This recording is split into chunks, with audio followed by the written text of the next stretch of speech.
৬০০ কোটি টাকার জাতীয় চক্ষু বিজ্ঞান ইনস্টিটিউট হাসপাতাল যেন এক আবাসিক হোটেল। যে যার মতো আসছেন যাচ্ছেন, ভেতরেই আড্ডা দিচ্ছেন, পরিবার নিয়েও থাকছেন কেউ কেউ। পরিচালক জানান, একজনেরও হাসপাতালে থাকার দরকার নেই। সবচেয়ে বড় শঙ্কার কথা হলো, কেন হাসপাতালটি বন্ধ, কেন দিনের পর দিন ভোগান্তি পোহাতে হচ্ছে সাধারণ রোগীদের। এ বিষয়ে কোনো সদুত্তর নেই কর্তৃপক্ষের।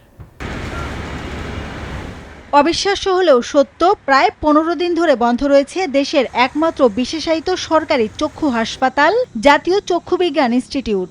28 মে কর্মস্থলে নিরাপত্তার দাবিতে কর্মবিরতি পালন করছিলেন চিকিৎসক, নার্স ও কর্মকর্তা কর্মচারীরা। অভিযোগ আছে, জুলাই আহতরা সেখানে লাঠিসোঁটা ও রড নিয়ে মারমুখী হয় আন্দোলনকারীদের উপর। চিকিৎসক, স্বাস্থ্যকর্মী ও রোগীসহ অনেকেই আহত হন। কার্যত ওই দিন থেকেই পুরো হাসপাতাল জুলাই আহতদের দখলে। 250 বেডের হসপিটালে এখন ভর্তি রোগী 19 জন।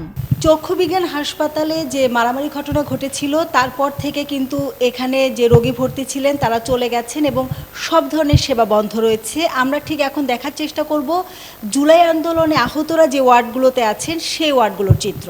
ভেঙে ফেলা হয়েছে এই ফ্লোরের সিসি ক্যামেরাও। স্পেশালাইজড ডেডিকেটেড কেয়ার ইউনিট, এখানে চিকিৎসা নিচ্ছিলেন জুলাই আন্দোলনে আহতরা। একটু ভেতরের অবস্থা দেখার চেষ্টা করব। পটুয়াখালীর নূর আলমের দাবি, সুচিকিৎসা, বিদেশে পাঠানো এবং পুনর্বাসন। আমরা এখানে আছি, বর্তমানে এখন আছি 5 জন, আর বাসায় চলে গেছে প্রায় 55 জনের মতন। সবাই ট্রিটমেন্ট দিন ছিল। আমি বাইরে চিকিৎসা করলে ভালো হবো।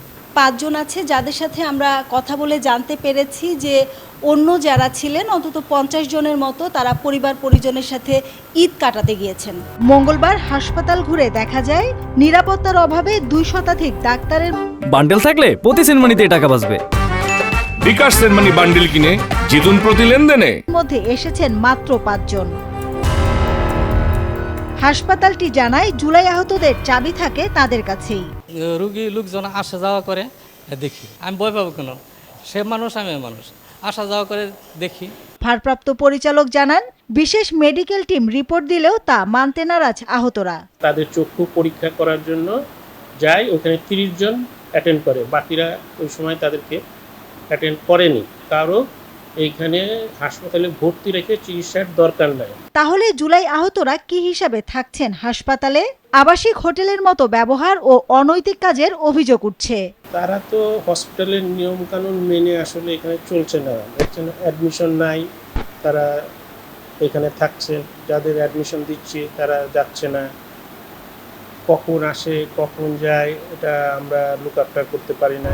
এদিকে সবার চোখ তুলে ফেলতে হবে এমন তথ্য ঘুরছে হাসপাতাল জুড়ে। তারা শুধু আমাদের চোখ তোলা নিয়ে আছে, আমাদের ট্রিটমেন্ট দেওয়া নিয়ে নাই। যাদের চোখটা রাখা একেবারে সম্ভব না, ওই চোখটা রাখতে গেলে তার জীবনের হুমকি হতে পারে, সেই ক্ষেত্রে ব্যাপারে কয়েকজনকে এইরকম হুমকির ভিতরে তারা আছে, 3 থেকে 4 জন হতে পারে। জুলাই আহতরা কেন চিকিৎসা শেষ হওয়ার পরও হাসপাতাল ছাড়ছেন না?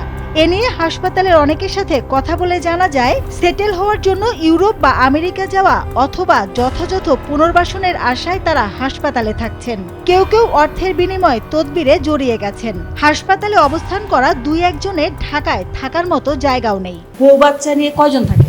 আমি জানি একজন থাকে, 2টি বাচ্চা, তারপরেও 2-1 বউ থাকতেই পারে। তবে এখান থেকে রুগীর খাবারটা বেশি, যেমন আজকে 3 জন আছে, খাবার যাচ্ছে 5 জনের। দিতেই হবে মানে দিতেই হবে, এই প্রত্যয় লাগানো।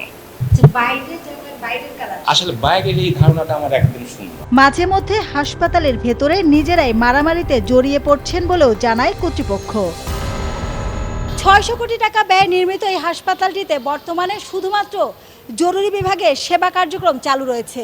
এছাড়া কোনো চিকিৎসক বা কর্মকর্তা কর্মচারী হাসপাতালটিতে আসছেন না। শুধুমাত্র জুলাই আন্দোলনে আহত কয়েকজন ভর্তি রয়েছেন। এছাড়া পুরো হাসপাতালের কার্যক্রম বন্ধ রয়েছে। মাসুদা লাবনী, নিউজ 24, ঢাকা।